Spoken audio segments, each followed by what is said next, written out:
Assalamu alaikum warahmatullahi wabarakatuh. Bẹ́ẹ̀ ni o, toast bread àti tea tó yanrantí òun ni ká fi ṣe kíni, ká fi ṣe iftar tèmi.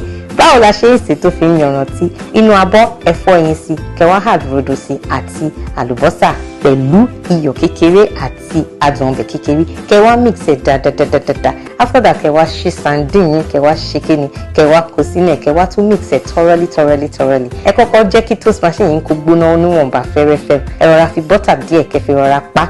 Èyí ni láti má jẹ́ kí bread yín kó gan mọ́. Lẹ́yìn yẹn, kẹ́ wá ṣe kíni, kẹ́ wá butter bread yín. Ojú ibi tẹ́ fi butter sí yẹn ni kó wà nísàlẹ̀ inú machine yín. Lẹ́yìn yẹn, kẹ́ wá ṣe kíni, kẹ́ wá rọra rub òróró sandin yín, kẹ́ rọra rub ẹ̀ sí bread yẹn. Lẹ́yìn yẹn, kẹ́ wá add egg mix yín sí all round. After that, kẹ́ wá mú bread yín tẹ́ máa fi gbélé, kẹ́ wá coat ẹ̀ pẹ̀lú butter. Ní ọ̀tẹ̀ yìí, èyí tí butter wà yẹn ni òun ni kó wà lókè, kó ń ṣe ìsàlẹ̀ mọ́. Kẹ́ wá ṣe kíni, kẹ́ wá